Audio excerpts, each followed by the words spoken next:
炳叔啊，我哋係咪要講埋第二類嘅工程棚架咧？係啊，其實維修棚嘅搭建方法就同排山橋額大致相同，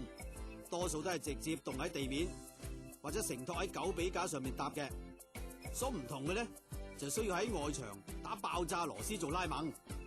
如果搭棚嗰陣時遇到有突出外牆位嘅裝置設施，例如晾衫架、熱水爐罩等等，都要根據實地嘅環境嚟遷就。但係千祈唔好將棚架嘅柱直接搭建喺吉雞簷篷上邊，應該要用狗臂架將承托力轉移到石屎牆身上。搭工作台嗰陣時就要避開窗口位，而維修棚架就一定要有足夠嘅照明燈光做防盜同埋安全之用噶。不過講到尾啊，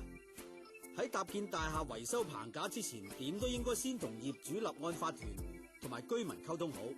咁樣就可以盡量減低對住客嘅滋擾同埋產生唔協調嘅問題啦。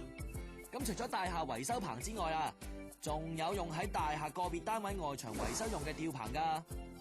例如執窗漏水、換窗、修理喉管等等。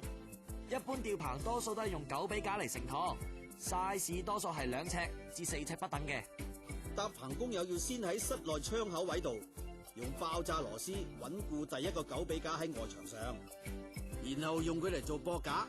安裝其他狗臂架嚟搭建吊棚。而吊棚上邊呢，亦都要鋪上帆布嚟阻止沙石物料外洩嘅。一般搭建吊棚嘅方法係會盡量就地取材，全靠搭棚師傅嘅工藝同埋經驗㗎咋。咁頭先就講咗好多係為起樓同埋維修用嘅棚架，咁其實喺拆樓之前都一樣要搭建拆樓棚噶，而且仲要入則俾屋宇署批准添噶。根據法例規定，拆樓棚一定要搭雙棚，搭建方法就同建築嘅排山大致相同，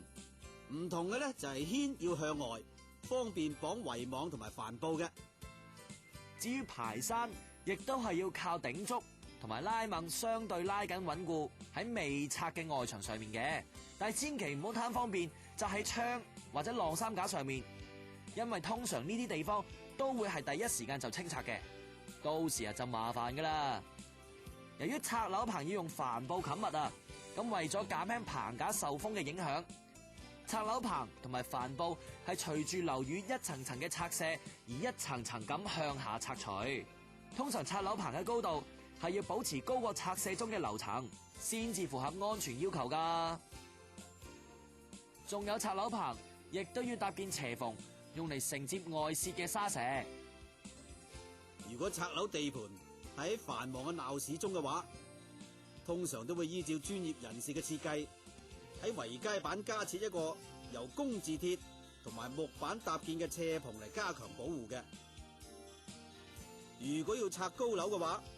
就會利用狗臂架分段搭建拆樓棚噶啦。咁通常拆樓嘅棚架損耗會比較大，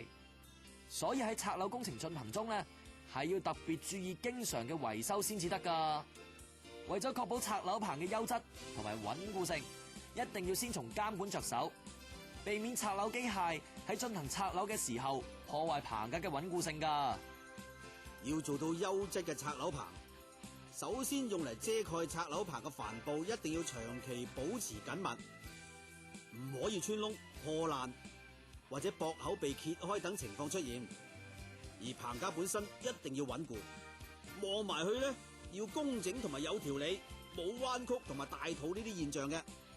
當然要有良好嘅監管，先至可以確保拆樓棚嘅穩固性啦。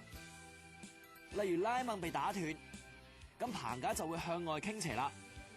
仲要防止拆樓期間拆樓棚受到人為或者機械嘅破壞，一旦發現就要即時作出修補。最後啊，當然要經常清理堆積喺拆樓棚同埋斜棚嘅泥頭垃圾，以及修補被打穿嘅帆布添啦。